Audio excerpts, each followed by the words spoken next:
This Friday, Jamie Lee Curtis and Lindsay Lohan are back to switch things up in Disney's Freakier Friday. Totally, yes. It's an absolute riot, and the only movie that can be described as So much weirder than the last time. What last time? it's the frequel You ready? we've been waiting for. That absolutely slays. What deeply out of touch old person came up with that? You did. Wow. Don't miss the comedy event of the summer for all ages. Disney's Freakier Friday in theaters this Friday. Get tickets now. Rated PG. Parental guidance suggested. It's Wednesday, Addams. I see you're trying to distract yourself from your own banal thoughts. Let me help. Here's a recording thing made of my latest root canal.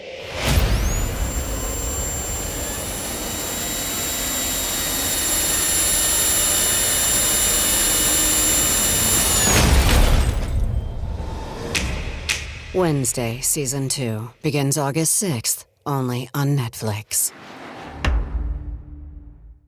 How do you top your love for your cat?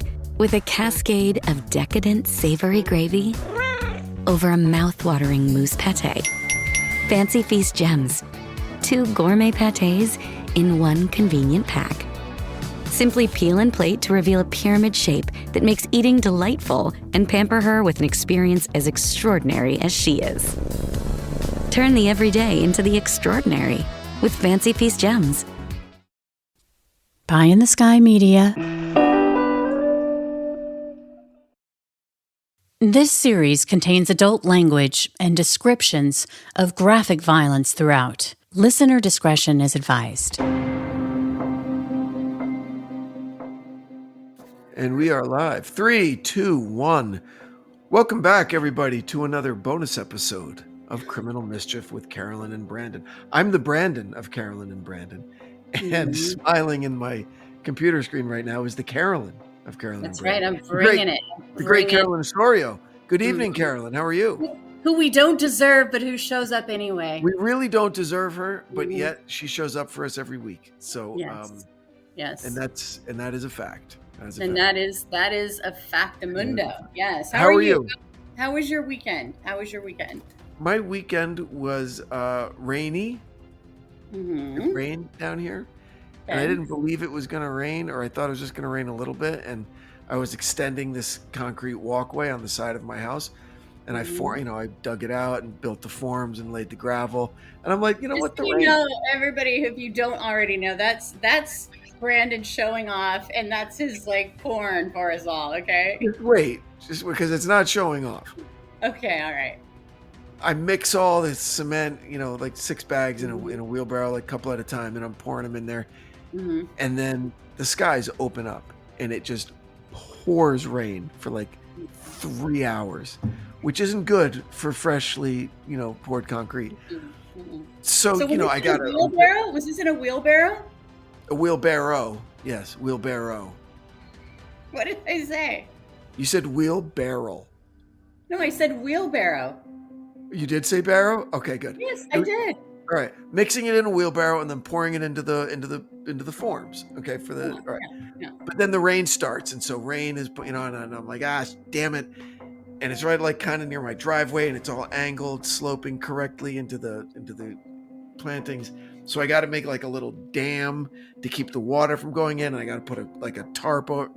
It was a nightmare. What is this with you and irrigation? I feel like we've had important. This Irrigation's very important, Carolyn. I think it's really important to you. Yeah. Actually, you're right. We're dealing with irrigation problems. Yeah. We did a French drain, and it was, I should say, the royal we didn't do it. My husband did it, but. And what was the outcome? Did it not work? I don't even want to go here. It's just a comedy of errors. All right, that upsets me. If you have a non-functioning French drain, it upsets me, and I could consult for you if you want. You just let me know. I don't think that would be a good idea. Experience with French drains. I don't think that would be a good idea. Extensive experience. Okay. Okay. But so anyway, I'm going to have to patch up this concrete. I talked to a concrete guy who works for the city. I just pulled him aside. I said, "Hey, I fucked this up." Totally was you just were "Hey." Yeah, I said, "Hey, listen, this is what I did. I fucked up and I poured it in the rain." I said, "What do I do?" And he said, you got to just mix up like half a bag and just put a top layer on like it's frosting, and and you could smooth it out and no one will know the difference. I went, it's a good idea. Thank you. You know what? I love it when that happens, when people just give you their knowledge, and it's not like a weird thing. You're just like, hey, I love that kind of thing, That's Yeah. so cool. Yeah, absolutely. I do that. Not as often as am I asked, but I had a great. So I have a mentor that I work with, and it's my end of week call. Every last call of every Friday is with this guy. It's like a little kind of vacation for me because he's so great, and I've learned so much from him. But he actually used our last week's hour-long call to ask for my advice, and that was and it was great. And I got so nervous, like I didn't want to fuck it up. I got so nervous, and I was like making notes as he was like laying out the situation for me, of what was troubling him, and it was awesome. It was I really love cool. that. Yeah. When the student becomes the master. Yeah, it was super cool. And Mm-hmm. it really made me think about where I take my cues from in my life. And it all came back to literature, right? It just came back to books, Mm-hmm. and so that was really cool. He was just having a problem with someone, and he had an expectation that wasn't met, and he understands the expectation is what leads to unease or disappointment. He said, but the actions from this guy came out of left field, and he's on the rise, and he's starting a new company, and he's got all the blah blah blah, and so yeah, it was great. It was a nice moment for me. So it was cool. Well, I'm happy that you had that. That's such a Yeah. wonderful gift. Mm. Like he didn't even realize he was giving it to you. He And didn't. I know, that's what I'm saying. And I got all like, it was just like natural, I was like, hey, let me ask you something. I need your advice.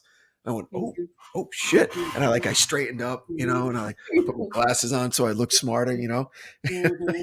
No. Oh, is that what they're for? A prop? That's a complete prop. Yeah. Only a prop. So that was great. So, I mean, it's great to know that this big mentor of yours still struggles with expectation, because that's like one of the hardest lessons that I think I've ever learned. You know what I mean? Like, and actually my mother-in-law was the one who really taught me that, like not to have expectations. When you give something, you give it freely and you don't expect something in return. That's the no strings attached, because that's really hard to do. Whether you're making something for someone and you give it to them, or you're giving them money and you give it to them. Like if you give something to someone, you just completely give it to them. You know what I mean? Sure. What he was talking about was a little different. It was a reasonable, because there's unreasonable expectation, there's reasonable expectation. A reasonable expectation is when someone, at least in my opinion, or in this case, behaved in a certain way for 15 years of a relationship. Okay. Yeah. Had a certain type of character that could be counted on, that, showed up for him and that was there and could be counted on. And then this person's situation changed for the better for them in terms of business. Okay. Mm-hmm. And was completely unexpected that the character change would happen, that he basically became an asshole. Okay. Yeah. It was like you read about Hemingway, where when he was a struggling artist, like everybody loved him. He was the drinking buddy and the fishing buddy, and he'd wrestle with you, and he was the greatest guy to have around. As soon as he got famous, he became a douchebag, and everybody fucking hated him. Okay. Mm-hmm. What Marcus Aurelius called getting dyed purple. Okay. Because purple was the color of royalty, because it was the most difficult dye to procure. It was most expensive, right? So it was reserved for the royal robes. Okay. So getting dyed purple, like, or he called it becoming Caesarified, right? Becoming like Caesar. and being affected by the trappings of wealth and power that you don't expect it, And Marcus Aurelius made sure that he checked himself all the time, that he didn't get dyed purple. And so when that happens to somebody, and I would see it happen all the time when I was working at the hotel, because we would only promote from within, right? Like if there was a managerial or a supervisor opening, I would promote one of my valets, right? Who was like good with the guests and a good leader and good with the valets.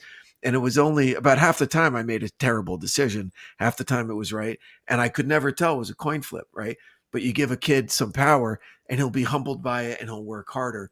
You give a different kid the power and he just turns into a dickhead and everybody hates him and he starts ordering people around and wanting shit and everything. And I'm like, I didn't see that coming, So you never know how it's going to affect people. And you really don't. Yeah. And how their success is going to affect you. Sure. Because I do think that people, if you have success, people do treat you differently too, and you kind of get insecure about it, and then that weirdness kind of comes out. It's like the human behavior is just so whacked out, like unexpected, it really unpredictable, really unpredictable. Absolutely, yeah. I mean, like I think you never know. You don't know how parenthood is going to affect you. What kind of parent you're going to be. Like my older brother was the craziest guy that you'd ever meet. Took the dumbest risks, always looking for fun and craziness, and just a lunatic, an absolute lunatic. Yeah. The moment that his daughter was born, he became the most fucking annoying helicopter parent. Oh my God. He wouldn't let anyone near his daughter. He became a germophobic. And I'm going, what the hell happened? He goes, I don't know. I can't help it. I'm just nervous about everything. Because I think about the life that I lived up to now, and I can't imagine my daughter making even 1/10 of the bad decisions that I've made. Right. Yeah. And so I would never have expected that of him, but it's you never know. You're right. Human behavior, it's a crapshoot. You don't know how people are going to respond to situations, But I mean, I have to tell you, I do love it. I mean, I'm saying that, but I love analyzing, people in weird situations, especially when it's so unexpected and you expect someone to go this way and then they do this and they go the other way. Sometimes it's heartbreaking, right? Sometimes it hurts you. Sometimes it doesn't. I don't know, man. I go back to. I remember when I was a kid, the first time, not really the first time, but when my dad's best friend's dad died young and unexpectedly. Okay. So my parents had us young. So, I was like 10 when my dad was, in his early 30s. Right. So his best friend's dad died and they lived up in Boston and we were in Jersey. And, my dad was a pilot and he just dropped everything and called in sick and drove up there and spent like 3 days with his best friend and his friend's brothers and a couple other fraternity guys, helping out and taking care of things and doing stuff. And that summer we were all together and his dad's best friend, Bill, we were sitting down on the beach and he said, I got to tell you, your dad's a good guy. He dropped everything and he came up here. I said, well, he's your best friend. And he goes, no, that's not friendship, because that's not even really loyalty. He said, that's character. Okay. And so, he said, and it's a cliche, but it was the first time that I had heard it from him when he said that hard times don't build character, they reveal character. Okay. And that always has stayed with me. That's so cool that you remember that when you're 10 years old. Totally remember it. Because I was having an adult conversation with a grown-up, with a guy that I looked up to, who was talking to me like I was his equal, which was well, and that's my thing about I've never spoken, and I don't mean this in a weird way, but I've never spoken down to my kids. You know what I mean? Sure. Have an intellectual conversation as if they, they're going to get it. Like your friend, it's never too early to do that because they do get it, Yep. And, I love that. I love it that you remembered that conversation. Yeah. Yeah. It was interesting. I've even used that in dialogue. I've given that dialogue to characters in stories that I've written about, it being about character. Yeah. Well, because it's so true. Yep. It's so true. It is. Again, going back to what you were talking about, what we were beginning of the conversation, it's like, you don't know what you're going to do. I always hope that in situations where I'm called upon to be courageous, to have grit, to show up, that I can do it. But we don't know. We don't know. We don't know. We don't know. Yep. We don't know. Yep. So speaking of not knowing what you would do, lack of character, let's get into Murder for Hire. Oh my gosh, everybody, Brandon's eyes are twinkling. He's like sheepish and excited about this. This was a fun episode. This was fun. There were a lot of layers to it. I didn't know where it was going. I didn't know really who the bad guys were going to be. But the bad guys were really bad. And the bad guys were really bad. Yeah, and the good guy was didn't deserve what he got. But yeah, so I appreciated your opening, right? Like tense, the murder from, a point of view of the neighbor who didn't really know what was going on. So that was cool. So we were kind of in the dark also. But you hit on a point a couple of times that the guy lived there for 30 years. He understands the rhythm of the neighborhood. That's a really astute kind of observation, because that's very true.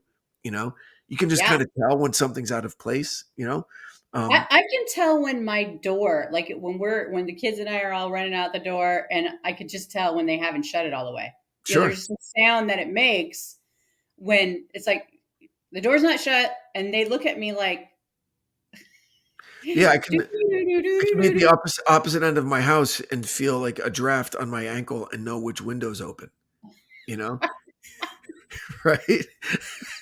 I know, it pisses my wife off. She goes, "There's no fucking way that it's the left window in the laundry room." I'm like, "I guarantee it. I guarantee it." No, I'm the same way. Yeah. And then an extension of that is what the guy did next. Was that he's sitting in the driveway too long with the car running in his garage. He said it's too long. I think there's something wrong, and exactly. Good for him for checking it out. Yeah, no, and then having that feeling of like, you know what, I shouldn't be doing this. I know he's going to think I'm being a weirdo, but I have to do it. You know what I mean? Like you go through that whole thing. Yeah. You can tell he's not like some nosy neighbor. It speaks to a larger kind of condition, or a larger just risk that we shouldn't be afraid of making fools out of ourselves. Yeah. Like professionally, creatively, especially being willing to fail, being willing to be wrong, being willing to be embarrassed for a second, right? Because you never know, you never know. So that's a good lesson. It's a good lesson. You could save someone's life. I absolutely agree. Yeah. And honestly, it's like if he wouldn't have been so perceptive and so like checking stuff out, and like in a split second was like, oh yeah, that's a Prius. Like, I mean, right? They probably would not have put these pieces together at all. This guy, this neighbor, he's got his shit together. He really has his shit together. Yeah. Yes, he does. Yeah, yes, he totally does. Yeah. Mm-hmm. So now we're off to the races. Now we have a murder. And so the cops obviously have to do their jobs and try and figure some shit out. And so they start digging, right? Mm-hmm. What do they find? Yeah. But what did you think of Wendy's interview, the ex-wife?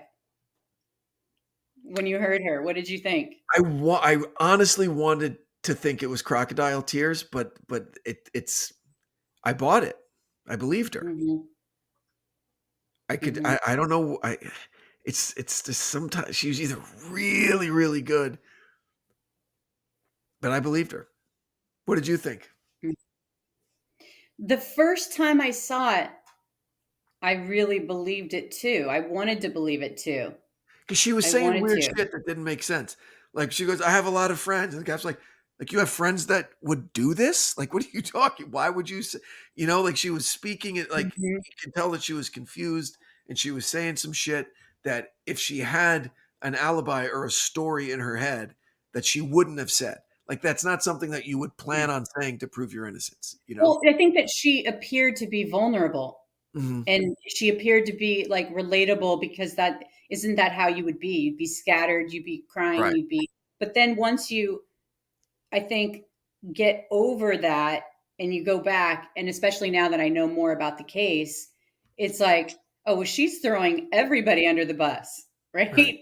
Her ex-boyfriend, her brother, her, just like anybody that she can think of, people on the internet, like, so I look at it completely differently now. But when I first saw it and I didn't really know anything about the case, I wanted to believe her. Yep. So they had 2 boys, right? Mm-hmm. Yep. They were married for about 13 years or something like that. No, they were married for like, I think, a total of 7 years. 7 So years. Okay. not They divorced in 2013. That's why the number 13 was in my brain. Yeah. Okay. Yeah. And so 2 boys, Yeah. and she was from a wealthy family. Yes, I think they both were. Right. Yeah. Worried about her a little bit with her. She had an older brother. The older brother's the dentist, right? So she had 2 brothers. The older brother went to he became a doctor, and he became kind of like the black sheep in the family because the mom didn't like the choice that he'd made for a partner, and so he was kind of like, excommunicated from the family. Right. So then her next older brother, so the middle child, was Charlie. He was 2 years older than her, and they were really close growing up. And she would describe him as being, her protector. And, when you're 2 years apart, with kids, like that's really close. They can. No, it's very close. That's a playmate. Absolutely. It seems like he was really protective of her, and she had the type of personality where it's like she saw herself as needing protection. You know what I mean? Right. So the cops start digging around. Yeah. And what's the first actionable lead that they get? This episode is brought to you by Nespresso Virtuo Coffee Machines. Ready to enjoy the bold flavors of barista quality Nespresso iced coffee at home? Simply fill a glass with ice and press the brew button on your Virtuo Pop machine to enjoy rich double espressos roasted to stand up even when chilled. Refreshingly bold iced coffee. Refreshingly easy to make at home. Visit Nespresso.com to shop now. My cat Freddie loves to be brushed and cuddled. But stirring up his cat allergens meant sneezing and itchy eyes. Then I found Purina One Live Clear. It's cat food that reduced the major allergen and my suffering in as little as 21 days. Now, we feel closer than ever. If you have issues with cat allergens, you really need to try Purina One Live Clear. Try new Purina One Live Clear today. Purina One, a difference from day one. Hey, it's Paris. I love sparkly things, right? Like stars. Duh. And thanks to Hilton and AutoCamp, I just slept under them. Picture me, serving looks by the fire outside my luxurious Airstream, making s'mores with the kids, while a national park is our backdrop. The great outdoors meets Hilton hospitality. That's hot. Explore all the new ways to stay at Hilton.com. Hilton for the stay. This episode is sponsored by Friskies, who would like to tell your cats hi. Now, if that didn't get your cat's attention, there is one thing that always does the trick. Just pour some Friskies crunchy food in the bowl and you'll hear those paws come running. Works every time. With so many Friskies choices, you can always bring your cats running from their secret napping spots. There's always more to explore. See for yourself at friskies.com or visit your local store. The first one was the Prius. That was the only thing they had. That was it. They had nothing else. All right, but wait, let's back up a little bit. Yeah. So let's come up, what would a motive be from within the family? Okay, so they were divorced. He got custody of the boys. It was shared custody, but she was really smart. When she went in there, she laid it all out. We do these shows and they don't want to admit cop that they're having an affair. They don't want to, we actually just did an episode and you said you believed the person because he said that he admitted he had an affair. You're like, I believed him. He came in there and he said, oh, the Tylenol ones, the Tylenol. Yeah. And you were like, yeah, I believe that he was. I thought you were going to totally go into the rabbit hole with him. And you're like, no, I totally believe that he didn't have anything to do with it because he said that he had an affair. And I feel like she went in there and she just laid it out. We had this contentious divorce. They had joint custody. She wanted to, if she was with a deadbeat guy, the dad would have been like, okay, fine, move 7 hours away. But no, he really wanted to be a huge part of his son's life.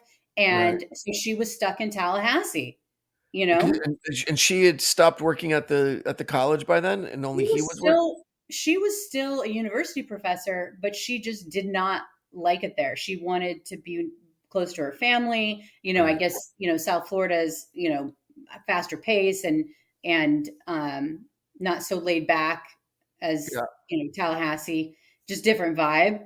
And, he was having a great time. He was this, successful professor. He's like touring, going to conferences, seeing his family, seeing his kids. Yeah. I mean, he's pretty much, I mean, So I think she wanted to get out.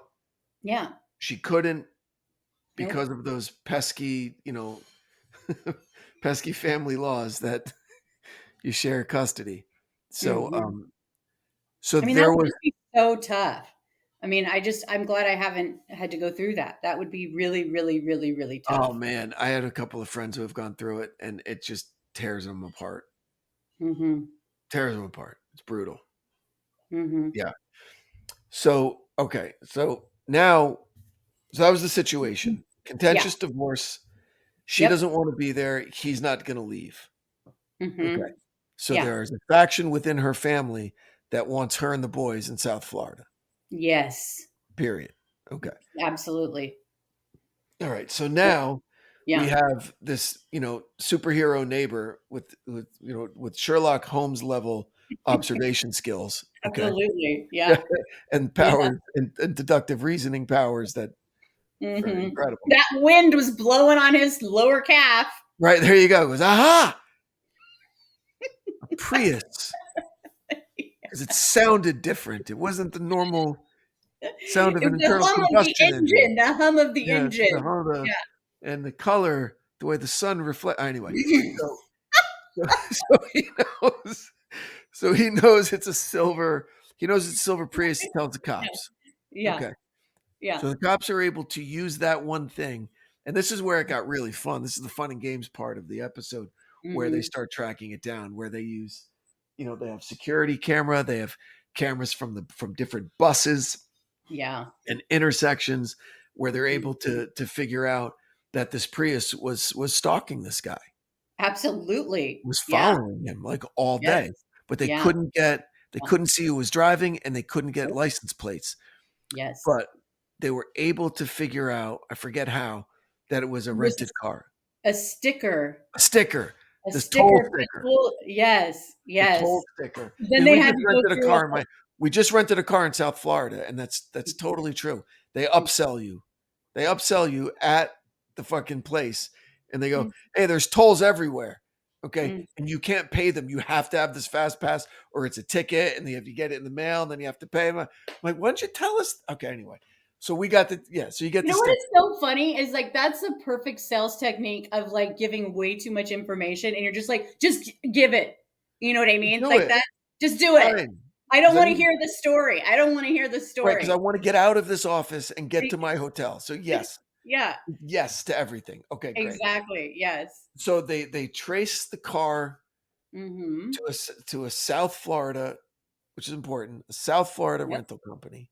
A Miami company, yep. And these idiots left their cell phones on the whole time. Yeah. So they're getting pinged the whole way to Tallahassee. They know when they stop to take a leak. They know when they stop to get McDonald's. They know everything, these idiots. They do. Yes. All right. Right up to the house. And what was perfect about it too is that, a good defense attorney could be like, hey, you don't know that they were together, like they ping, but then when they got the money shot of them at the ATM and they're both in the frame. Yeah, no, it's still all circumstantial. First of all, it's still all circumstantial. Okay. Yep. But then they get the guys' names from the rental company, and one of the guys is the ex-boyfriend of the current girlfriend of the dentist brother. Yes. Okay. Yes. Okay. Yep. Yep. So now things are starting to fall into place a little bit. Mm-hmm. Okay. Yeah. And then this is also another wonderfully funny and not funny way, but excellent run of writing where the cops find out that this Wendy, right? That's her name? Wendy Adelson. The girlfriend. No, Katie. Oh, I'm sorry. Her name's Katie. Katie. Yes. With a weird last name, right? The girlfriend is driving a new luxury car, used, but new to her. Mm-hmm. She got a new boob job. Yep. And she's on the payroll at the dentist's office where she doesn't work. Right. Okay. Right. Like, I don't know how they don't think this is going to track back to them. Right? I don't get that. How could they think? Okay. How could they think that? Okay. And then the other thing that came brilliantly into focus was just the fucking mess of a midlife crisis that this dentist was in. Okay. Okay. Just You know what? I can't even like think about this as a midlife crisis I can relate to. I just cannot relate to this at all. Like, I'm going to flex by acting like I have all these, friends and, I can get a hitman if I want to. Like, I just don't. If I was at a party and some middle-aged guy was talking to me, dropping this stuff, I would just be like, hey, I'll be right back. You know what I mean? Like, I can't. Yeah. But that's the thing. Like, so that's the world that he wanted to live in because he needed that excitement, I guess, in his life. He must have been like super stoked that he was dating a girl who he felt comfortable asking with the reasonable expectation that she would answer in the affirmative. Do you know anyone who would kill a guy for money? She's like, oh, honey, I'm so happy you thought of me. Wow. Do you think that there was that kind of, I'm not going to say a sexual tension between the two of them with this, but the way that you said that, it's like, was that like the exciting thing of like, yeah, we're really in this together, and like I don't know, because I don't think it was they were in this together. I think it was just he felt like connected, right? He felt like, yeah, I know people. I have muscle. I could pay someone off to kill somebody. Like that's power. In this way, it's hard for me to understand that. You know what I mean? Like I don't get that. I don't get that at all. Like I'm trying to understand, like, maybe did it get frenzied where like they're talking about Dan and I hate him. And then she's like, I mean, how does that work? How does it get to that place? Listen, it's a thing. People are want to appear to be powerful. Again, when I was working at the hotel, there was one time, this guy came in. He was probably in his 60s and he had two writers. In Hollywood, you can tell when someone's a writer in a second. And he had two writers with him. Okay.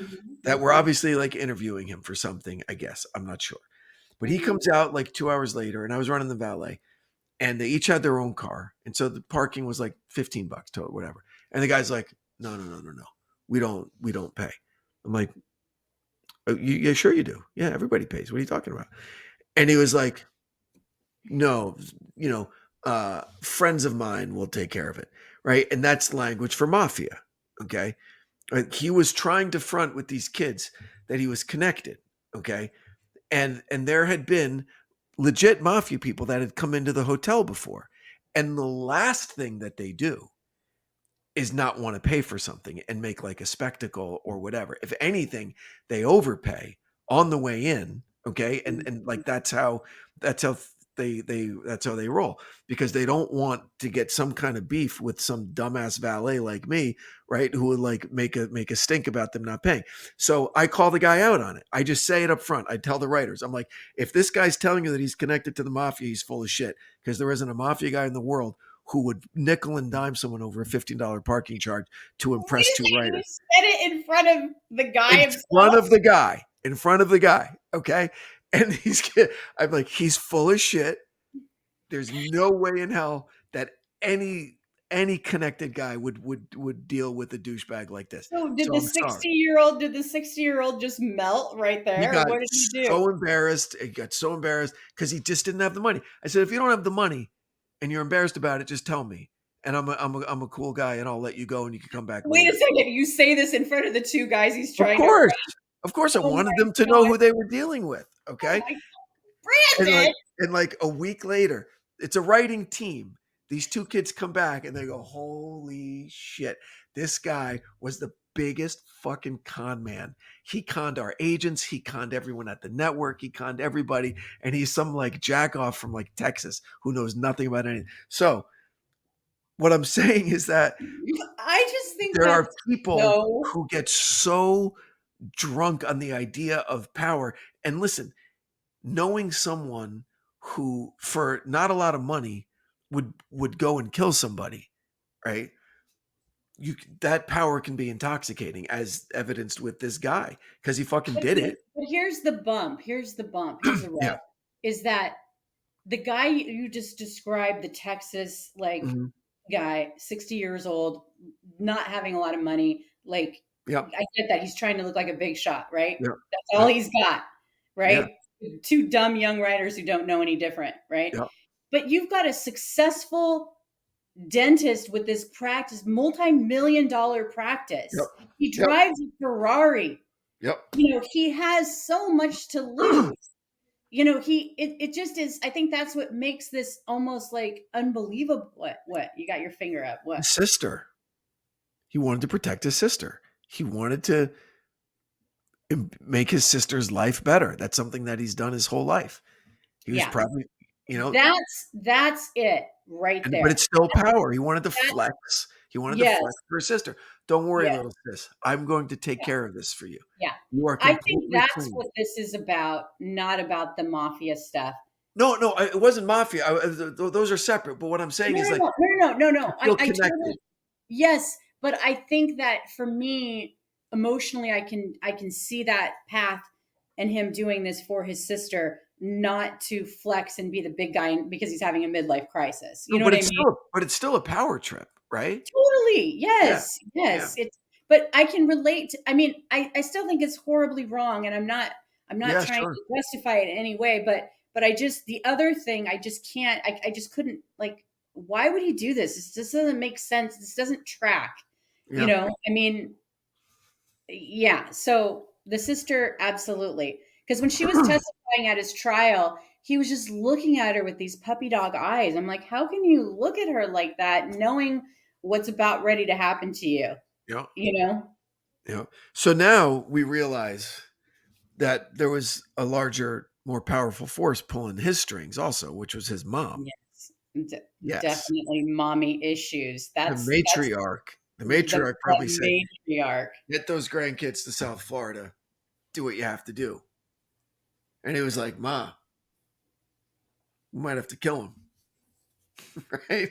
She was like, hey, do what you got to do. I wish I would have just taken a picture of you right there. I can't. You were just... What, they get a little... You were just like... dirty? Yeah. Oh, I think a little bit more than a little. Yeah. Right. Oh my gosh. Okay, there he is. Hey, Hey. Yeah, I think that the mom was... It's and I don't want to jump ahead, but when you get to that, I don't know how you were affected when you heard the audio of the mom talking, and it was really tough to listen to because of the quality of it. But when she was like, I love my daughter. My one son I don't talk to, the other son's, in jail, and I'm never going to talk to him again. And then my daughter, who I love so much, it was just so primal and so like, what did you think was going to happen? Yeah. You know when I knew Grandma was wrong on this was when that FBI sting, folded piece of paper. Hey, we need some money, and we need this and this and this. And she talks to her son in code. Okay, duh. Yeah, like that thing. Hey, remember that guy with the thing we took care of with the other thing? Yeah. Well, the other guy, not. It's come on. Because that these were the type of people, like, if this actually happened and they were innocent, they would be running to the police and just being like, I'm being extorted and I don't know what's going on. You need to do something immediately. Yeah. Immediately. Yeah. And so then the whole house of cards just started falling down. and people start getting arrested, and people then get indicted, and then they go on trial, and people are making deals, and people aren't making deals. And so the two trigger men went down, right? Well, the Luis one made a deal. He made the deal. Right. And here's the thing that Katie Bogwanam, I'm sorry, her last name's tough. She was offered full immunity if she testified. It said no, and told him to fuck off. So one guy got 19 years, the other guy got life without parole, right? Right. Okay. Right. And then Katie goes on trial, and there's a mistrial at first. There's a mistrial, like a 10-2. Yeah. Yeah. But then they retry her. They retried her. And she goes down. She goes down big time. Life without the possibility of parole, has young children. Yep. Like Life both of the parents, because Sigfredo was her partner, her ex-partner. Yep. He's gone. She's gone. They've got little kids, and they're both. I mean, just imagine how. Yeah, you don't get to arrange a murder. Sorry. Yeah. That No, happened. I'm not feeling sorry for her. I'm just saying, like, when she's sitting in her cell at night, and she's probably thinking, "Why did I not take the deal?" I mean, we all have regrets, but wouldn't that be just like? Wouldn't you just want to just jump off a bridge? I mean, well, because she would have had to testify against the man the man she loved, right? The father of her children. No, just I think at that point she was like saw Charlie for what he was. I think it was more she was protecting the father of her children. She didn't want to testify against Sigfredo? No. Wow. And I'm sure they probably wanted her to, incriminate Charlie as well, and possibly the mother, And that's the thing, when you gamble, she probably thought that she was going to get away with it. I mean, she was like throwing the dice. So all right, so Sigfredo, the partner, Katie, they all go away. The dentist goes away. It's just hard to he imagine. Eventually gets convicted, correct? So I was saying that the dentist goes away, Katie goes away, the two trigger men go away, and then eventually the last person to get arrested for this was the matriarch, who was probably behind the whole thing all along. So it looked like Carolyn had an internet outage of some sort up there in the Emerald City. So I'm going to be landing this plane on my own. I wanted to thank everybody for joining us for this bonus episode of Criminal Mischief, covering the case of murder for hire. If you enjoyed the episode, please head on over to Apple Podcasts and rate and review the show. Maybe consider sharing with your friends. And also, while you're at it, please consider supporting the great companies that support our show, because without them, we wouldn't have a show. Until next week, everybody stay safe out there, and thank you again for listening. From Cloud 10, Criminal Mischief is a pie-in-the-sky production, recorded in the beautiful Pacific Northwest. We're produced by Brandon Morgan and myself. Music by Soundstripe. I'm Carolyn Osorio, your writer and host.